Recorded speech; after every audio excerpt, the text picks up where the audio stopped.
దొంగ దొంగ అని చెప్పి ఆ చిన్న పిల్లవాడిని ఆ మందుల షాప్ ఓనర్ కొడుతుంది. ఎందుకంటే మా అమ్మకు బాలేదు కాబట్టి మందులు దొంగతనం చేశా. పక్కనే టీ స్టాల్ అతను చూసి దగ్గరికి వచ్చాడు. మీ అమ్మకు బాలేదా? అవును. ఆ టీ స్టాల్ అతను డబ్బులు ఇచ్చాడు, మందులు కొనిపెట్టాడు. మందులు ఆహారము సహాయం చేశాడు ఆ టీ స్టాల్ అతను. 10 సంవత్సరాల తర్వాత అదే మంచితనం, అదే సహాయం చేసే మనస్సు ఆ టీ స్టాల్ అతను కనపరుస్తూనే ఉన్నాడు. ఇదిగో తీసుకెళ్ళు.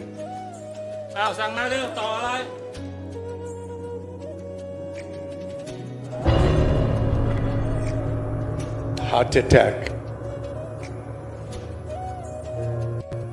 హాస్పిటల్ పాలయ్యాడు.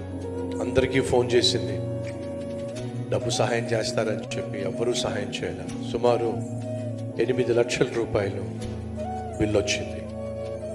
ఎలా చెల్లించాలి, ఎలా తండ్రిని కాపాడుకోవాలి? తల్లడిల్లిపోయింది కుమార్తె.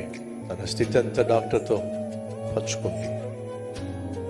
హోటల్ని అమ్మకానికి పెట్టింది, ఎవరూ కొనలేదు. దిగులతో పడి ఉంది. తర్వాత తన పక్కన పేపర్స్ కనిపించినాయి. ఏమిటి?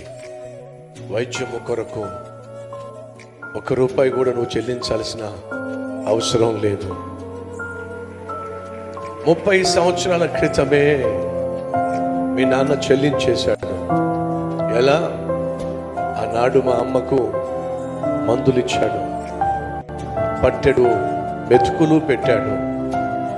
ఆ రుణం తీర్చుకునే అవకాశం ఇప్పుడు దేవుడు నాకు ఇచ్చాడు. ఆ పిల్లవాడు ఎవరో కాదు, మీ నాన్నకు వైద్యం చేసిన నేనే.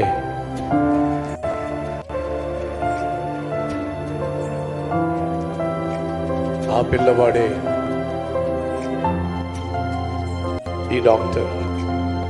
మంచితనానికి ఉన్న తత్వము అదే. దయ చూపించండి, ఆ దయ తిరిగి ఒకరోజు మళ్ళా